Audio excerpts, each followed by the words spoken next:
the only thing I had, and it was actually something that Ian brought up, was in that picture. Oh yeah, I was gonna make sure we get into that. But yeah, that's really because I've covered everything that I've wanted to talk about, Terry, and you've actually gone above and beyond the things I want to talk. But yeah, I mean, Ian, if you got any, but if not, then I mean, that was my last question. You want me to ask it? Since yeah, well, Ian brought it to my attention during the January 6th, whatever you want to call them, January 6th. I know where this is going to go. Yeah, there was a picture. It says teamwork make the dream. And when you say the picture, we should say it was a sticker. It was a sticker that people put up in the Capitol of you in this little bathing suit, almost like a Speedo, looking jacked as hell, by the way. And yeah, it said gold core, teamwork makes the dream work. And I remember part of what I remember seeing on X at the time, like, I don't know much about this. I don't even know what you talk about. But they were trying to tie whatever this group was putting these stickers up to some like white supremacist group. And of course, I was like, I know Terry pretty well. That's the polar opposite of what Terry is or what Terry's all about. But I am as confused as anybody as to why there were stickers put up at the Capitol of you in a little bathing suit. It was so I had to ask you if we can. I'm just on the set. I just want to know about the section. First of all, I need you to admit that I look sexy as fuck. You got to admit that. Oh hell yeah! You do. Oh, yeah. All right, let's move on. And then, but the thing was that these dudes made a sticker with like the red laser eyes, and it said "Teamwork makes it." They sent me a t-shirt with that on it.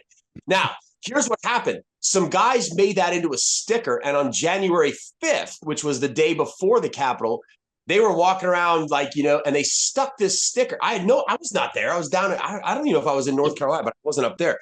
And they stuck this sticker on a elected representative's door, and here's a little picture of me in a bathing suit going, "Teamwork makes the dream work." They posted that on Twitter. And I thought it was funny because I was like, "Oh Jesus, here we go." And all I wrote was this: "We are everywhere, we are nowhere." And then the next day was a Capitol riot. So there were people coming after me. I actually got in touch with Outdoor Channel. I said, "Hey, just so you know, this is a little weird because their Outdoor Channel was super cool." But I said I wasn't there. These guys, I didn't know they were going to put this sticker up. But it became kind of a thing where people were like, "Look at this white supremacist." I was like, I wasn't even there. I wasn't even there. So it's like, that was damn, dude. That was like, I was like, oh, I'm going to be in trouble for something I didn't even do. I had nothing to do with. Look at this white supremacist in these short shorts looking all sexy with the rain. Because that's what that's what you go for when you're a white supremacist. I know there's deliverance and all with some whites. I get it, guys, but it's closet. It's still a don't ask, don't tell environment where they're not going to put a freaking sticker like that. I just thought it was hilarious because I had never seen it. Ian goes, "You see this price or what?" He showed it to me. I did. I was on the floor laughing, but it was classic. It would be like something we do on a skit. That was exactly what we would do. But the problem was, and it would have been no big deal, except for the next day we had the January 6th riot, and everyone was like, "Oh, way to go, Schappert! Everywhere, nowhere. You're one of." And I was like, I didn't know you said that. That's classic, dude. That is epic.